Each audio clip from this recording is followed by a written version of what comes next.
Hey out there, internet land. Welcome to Tiny Desk Sermon. Uh, we're going to look at the readings for this coming Sunday. And this coming Sunday is Lectionary 12. It's also called Proper 7, depending on which system of counting you're using. Lectionary 12. And I'm going to focus on the gospel reading because, wow, is it just a fascinating reading. You can see on your screen, by the way, that in case you aren't aware of this, the lectionary actually has two options as we go into this time after Pentecost, or the green season, or ordinary time as it's called. The top set of readings are what we use in the Lutheran tradition, where the Old Testament reading is chosen to complement the gospel reading. But where it says semi-continuous first reading in Psalm, Presbyterians and some others use a semi-continuous readings from the Old Testament from particular books. So they'll be getting readings from First Kings for a little while, and then another book for a while. So they don't choose the Old Testament reading to correspond to the Gospel reading. So that's why there's a difference there. All right, so let's take a look. Whoops, so I can get this to advance. There we go. Let's take a look at this Gospel reading from Luke 8. So I'll just say about this also, as we enter into this green season, it's almost half of the church year. It's the time that comes after all of the time that went from Advent and Christmas, Lent, Easter, and Pentecost, which is kind of the big story about Jesus and the sending of the Spirit. Now it's seen as a season for growth in following Jesus. So there's a lot of readings that have like ethical content or significant implications for being disciples of Jesus for us to ponder. So it's kind of a little bit of a shift in what we're doing. Okay, Luke 8. Then Jesus and his disciples arrived at the country of the Gerasenes, which is opposite Galilee. As he stepped out on land, a man of the city who had demons met him. Now, I've highlighted some words in yellow. I'll come back and say why I've highlighted them. For a long time, he had worn no clothes, and he did not live in a house, but in the tombs. When he saw Jesus, he fell down before him and shouted at the top of his voice, "What have you to do with me, Jesus, Son of the Most High? I beg you, do not torment me." For Jesus had commanded the unclean spirit to come out of the man. For many times it had seized him. He was kept under guard and bound with chains and shackles. But he would break the bonds and be driven by the demon into the wilds. Jesus then asked him, "What is your name?" He said, "Legion," for many demons had entered him. They begged him not to order them to go back into the abyss. Now there on the hillside a large herd of swine was feeding, and the demons begged Jesus to let them enter these, so he gave them permission. Then the demons came out of the man and entered the swine, and the herd rushed down the steep bank into the lake and was drowned. When the swineherds saw what had happened, they ran off and told it in the city and in the country. Then people came out to see what had happened, and when they came to Jesus, they found the man from whom the demons had gone sitting at the feet of Jesus, clothed and in his right mind. And they were afraid. Those who had seen it told them how the one who had been possessed by demons had been healed. Then all the people of the surrounding country of the Gerasenes asked Jesus to leave them, for they were seized with great fear. So he got into the boat and returned. The man from whom the demons had gone begged that he might be with him. But Jesus sent him away, saying, "Return to your home and declare how much God has done for you." So he went away, proclaiming throughout the city how much Jesus had done for him. All right. It's such a fascinating It's a very visual story for me. It's full of all kinds of specific details and then imagined details in my mind. For instance, I picture the man with chains still hanging off of his arms after having broken out again and sleeping out in the graveyard. Just fascinating, fascinating. And the swine going over the cliff and all that. It's a very visual story. Okay, so sort of a straightforward traditional reading of this text would be that Jesus has power over all the forces that oppose God, power over evil and demons and anything like that. And as he has done in other cases, he performs a healing, which we would often call an exorcism, showing the power of Jesus and then sending the man off to proclaim the good news that he had received. But there's a lot going on in this text. The original story is in Mark's gospel. Luke does a few things with the language in it to kind of even add more to the kind of the cultural background to what the story is. So the key word is legion, which I've highlighted down here. Jesus asked him, "What is your name?" And he said, "Legion." Now, both times that the man speaks, it's not clear if is the man speaking or is it the demons speaking. It's really not clear. Here it seems to be the demons speaking. So that word legion is often or commonly thought of as a large group, a lot, many. And that's right, because the word legion is a Roman military term that refers to sort of a battalion of 6,000 soldiers. So he had, 6,000 demons in him or something. But that word is specifically a military term. It's not something you would commonly use just to kind of throw out a number like a million or a lot, legion. It's a very specific term. So why would the story use a term for a Roman military battalion to talk about what is affecting this man? That's the key question, I think, in this. Well, let me go through a few of the details that help kind of set the way I think to hear this text. If we back up to the other words I've highlighted, the word here where the man goes out to meet Jesus, it said met him, is a term that Luke uses again in 14, but it's more about meeting somebody in battle. It's a kind of a military term, going out to battle. So another military thing there. The words here for chains and shackles are the same words that appear in Acts when the disciples, like Paul, are imprisoned and they are in chains and shackles. Okay, so the other then key word is swine. So it turns out there were some very famous legions in the Roman military around the 1st century.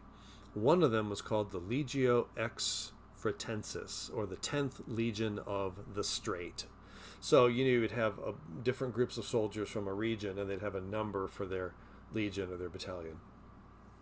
The 10th Legion of the Strait was rather infamous for being a powerful and destructive tool of the Roman Empire. A couple things about that. The story of Jesus kind of culminates around the year 30 to 33 with his death and resurrection. We don't know exactly what year, but that's what it is, somewhere around there.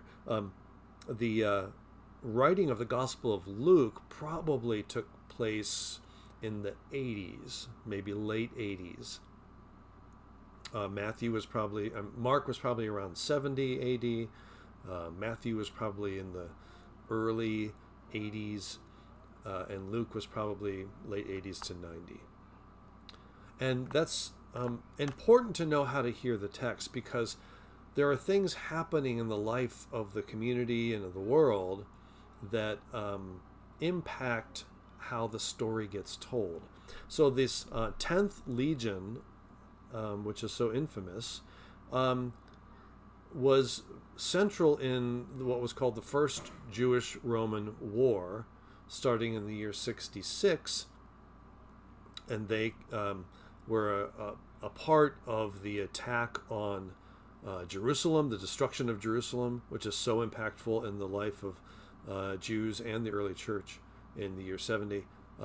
Attack on the fortress Masada, a rather well-known and somewhat preserved ancient fortress, as well as, I found out, the attack on the Essene community, the Jewish community, the Essenes, which is where the Dead Sea Scrolls come from. So they were, and there was a particular attack in the region. So where does it say this guy is from? It says he's from the Gerasenes, also called Gadarenes. There's two different ways the word gets written. There was an infamous attack in that region around 60 something, and thousands of people were slaughtered. So now you have and so the last word thing I want to explain is, why send the demons into a herd of swine? Why send the legion into a herd of swine? It's a somewhat comical impact it has, that they thought they were going to escape being sent into the abyss, and they instead get sent into the swine, and then the swine jump off the cliff, so therefore same outcome really. But why swine? It's very strange. Clearly, first of all, this is a Gentile territory. Jews did not keep swine. Swine, pigs were unclean. So this is a Gentile person in a Gentile region. It's in the southeast of Galilee, the Sea of Galilee. Well, it turns out that one of the symbols for the 10th Legion of the Strait was a pig or a boar. It was one of their symbols for their legion or battalion. So you start to hear that there's a whole lot of connections being made to something that was very relevant to the community at the time, something very impactful, something quite destructive and traumatizing for the people of the church in the region. And a lot of stuff in this story is alluding to that. So now we go back. What do we do with this? Well, is this simply what the text says is demon possession? Or is it a symbolic thing? And if we don't understand what demon possession is or how it happens, or we don't believe in it, how else do we understand this text? It seems to be hinting at least, that the trauma endured by the oppression of the Roman military has harmed people. This man, where is he's hanging out in the graveyard? Well, that's probably the place where those thousands that were slaughtered by the 10th Legion were buried. He's living out the trauma of the whole community. We could, ponder whether he has PTSD or some other mental health disorders caused by significant trauma, or at least exacerbated by them. I at one time would read this text and think maybe he, by using the term legion, maybe he was in the Roman military and he was traumatized by his military experience, as often happens. But now it may be that the entire community is living through its own trauma about the destructive power of the Roman Empire, and that it's impacting them so much that they need healing. And so it's significant that not only does Jesus drive out these legion of demons from the man, but then the man comes and sits at Jesus' feet, and Jesus is in relationship with him. He had been pretty much cut off sent out into the wild because people were so freaked out by his behavior and they thought he was dangerous. He's probably only a danger to himself. Um, and they tried to restrain him. They tried to sort of institutionalize him to keep him away, and he kept getting out. So he lived out in the cemetery. Um, so I, I I had pondered that this man might be a member of the military at one point, but now it seems more. This is about the whole impact of all the trauma of violence on the people of the region, and that Jesus has come to show them that the power of God is greater than the power of the empire, and therefore they can be liberated and healed of the trauma. And one of the key things to that is a relationship restored both with Jesus and therefore with God and our sort of Christian understanding of things. But also you can imagine he gets restored to the community. So it makes me think a lot about the issue of mental health and disorders and struggles that come from trauma, and how healing it can be for people to be included and welcomed in the community of faith, to be offered a chance to heal, and also to name the trauma and to process the trauma, and see how healing can happen in a community of acceptance. That's one way I think about this text. The other way I'm thinking about it, though, is how we are all going through an extended trauma around violence. It's kind of seen in the bigger events of mass shootings, which it's now been 20 years since Columbine, and all these school shootings and other church and grocery store and out in the parking lots. These are sort of a continual trauma on our psyches, on our spirits. And we kind of need to recognize that, just like I think the people in the region needed to recognize the way they had been traumatized by the Roman Empire, and what it was doing to them. I think we need to really ask ourselves and make room for thinking about how are we living through a traumatic experience, and we need some kind of real healing, some kind of real hope, some kind of community to process what we're going through continually. We certainly try to do that in the church. We try to create space to process sort of communal trauma, communal grief, loss, struggle. And whether it's the pandemic or the assault on the Capitol on January 6th, or the ongoing reality of violence in our country, I think we need to see what it's doing something to us, and how can we be open to the healing that God is offering in Jesus and empowering by the Spirit, and how do we make room for people who need a place to heal?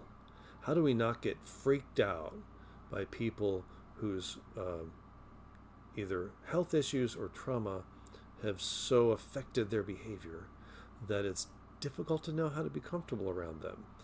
We'd rather, put them over there in chains, metaphorically. How do we create space for people to find healing?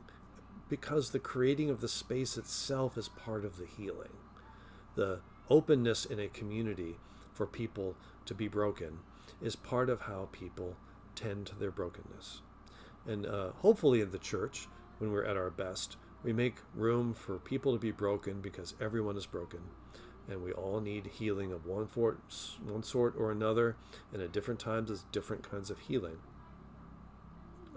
So making room for all of that is significant.